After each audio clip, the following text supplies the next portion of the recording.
Tamil Nadu Waqf and personal கவுன்சிலுடைய ஒருங்கிணைப்பாளர்கள் சார்பாக நாலஞ்சு பேராது பேச வேண்டும். அவருடைய கருத்துடைய கேட்காமலேயே நான் தீர்மானத்தை நிறைவேற்றிவிட்டேன். ஆனாலும் அது அவர்களுடைய உடன்பாடான கருத்து, எல்லோருக்கும் இது உடன்பாடான கருத்து என்பதால் மாற்று கருத்து இருப்பதற்கு வாய்ப்பில்லை.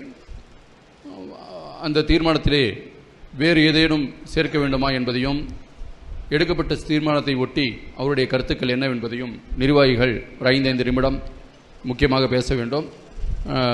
முகமது அலி அவர்கள் கும்பகோணத்தைச் சேர்ந்தவர், பேராசிரியராக இருக்கின்றார், சமூக ஆர்வலராகவும் இஸ்லாமிய சமூகத்தினுடைய போராளியாகவும் வலம் வந்து கொண்டிருக்கின்றவர்.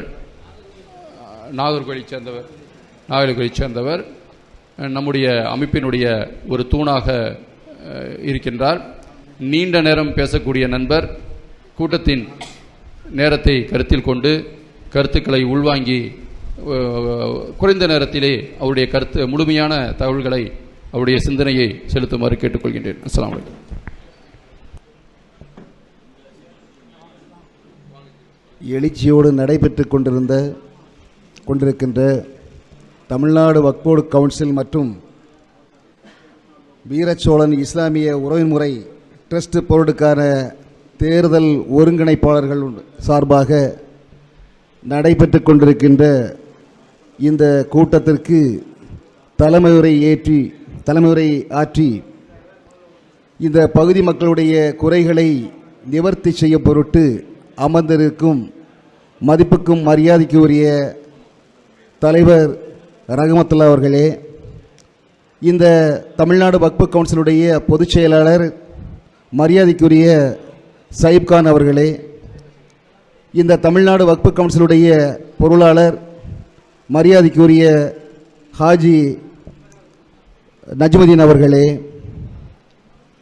மற்றும் என்னோடு பயணித்து கொண்டிருக்கின்ற எங்கள் மாவட்டத்தை சார்ந்த அரசு துறைகளுடைய அனைத்து மக்களுக்கு சேர வேண்டிய அனைத்து திட்டங்களையும் செயல்படுத்தி வந்த மரியாதைக்குரிய மாவட்ட ஒருங்கிணைப்பாளர், கன்னியாகுமரி மாவட்ட ஒருங்கிணைப்பாளர் மரியாதைக்குரிய சாகுல் ஹமீத் அவர்களே, இந்த மாவட்ட இணை ஒருங்கிணைப்பாளர் மரியாதைக்குரிய யூசுப் அவர்களே, மற்றும் இங்கே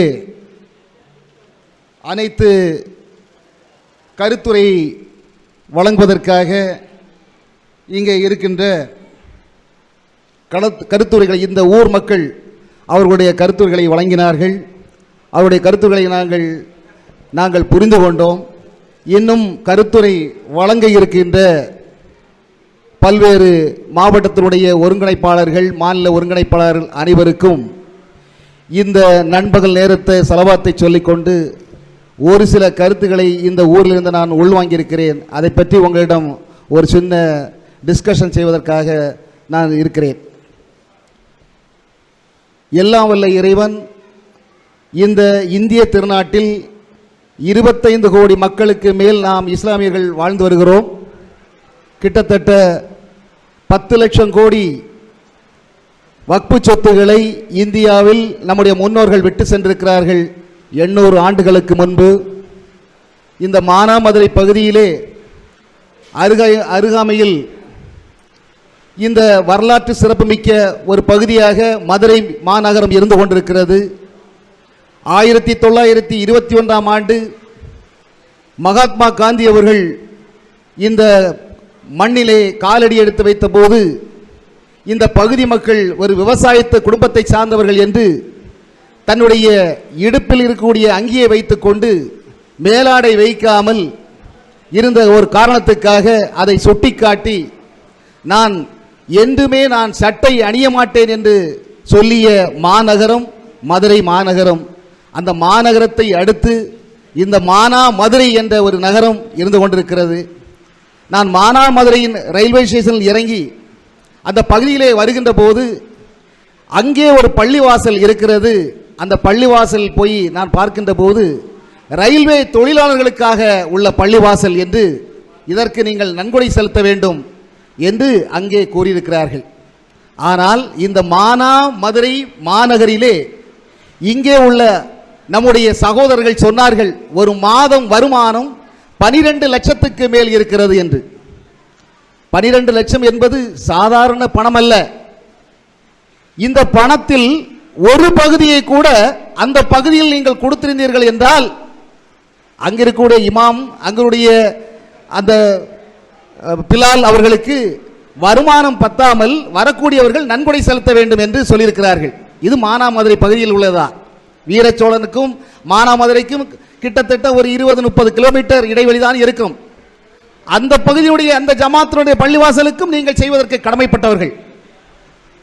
இங்கே அன்பர்கள் எல்லாம் கூறினார்கள், இங்கே உள்ள ஏழைகள், எத்தனையோ ஏழைகள் வறுமை கோட்டுக்குள் வாழ்ந்து கொண்டிருக்கிறார்கள். கல்வி அறிவு பெறவில்லை, சொந்த வீடு இல்லை, விவசாயங்கள் ஒழுங்காக நடக்கவில்லை, பல்வேறு பிரச்சனைகளில் இருந்து கொண்டிருக்கக்கூடிய இந்த பகுதியில் இந்த ஜமாத்தில் வரக்கூடிய பணத்தை நாம் எவ்வளவோ நன்மைகள் செய்ய முடியும் என்பதை சொல்லி குறிப்பிட்டார்கள். அதே நேரத்தில் இந்த பணம் உயர் நீதிமன்றத்திற்கும் உச்ச நீதிமன்றத்திற்கும் பெரும் பங்காக போய் வீணாக சென்று கொண்டிருக்கிறது என்பதை இந்த ஜமாத்தில் இருக்கக்கூடிய அறிவு படைத்தவர்கள் சிந்திக்க வேண்டும். அப்போ நீங்க செய்ய வேண்டிய என்னவென்றால், நீங்கள் அனைவரும், அனைத்து மக்களும், கிட்டத்தட்ட 4000 தலைக்கட்டு மக்கள் இங்கே இருக்கிறார்கள் சொன்னார்கள். 500 வீடுகளுக்கு மேல் இருக்கிறார்கள். இப்பகுதியில் உள்ள மக்கள் அனைவரும் சந்திர மண்டலத்தில் மாத்திரம்தான் இல்லைன்னு சொன்னாங்க. கும்பகோணத்தில் பார்த்தீர்கள் என்றால் பெரிய பெரிய வியாபாரிகள், மொபைல் போன் வச்சிருக்கக்கூடிய வியாபாரிகள் அனைவரும் வீரச்சோளத்தை சார்ந்தவர்கள். சென்னையில் மொபைல் போன் கடை வச்சிருக்க அனைவரும் வீரச்சோளத்தை சார்ந்தவர்கள். எலக்ட்ரானிக்ஸ் பொருட்கள் அனைத்தும் வியாபாரம் செய்யக்கூடிய ஒரு மிகப்பெரிய அந்தஸ்தில் இருக்கக்கூடிய இந்த வீரச்சோளத்தை சார்ந்தவர்கள். ஆனால் இங்கு முதல்ல கிராத்து ஓதக்கூடிய மதிப்புக்கும் மரியாதைக்கு உரிய தாஜுதீன் அவர்கள் குறிப்பிட்டார்கள்.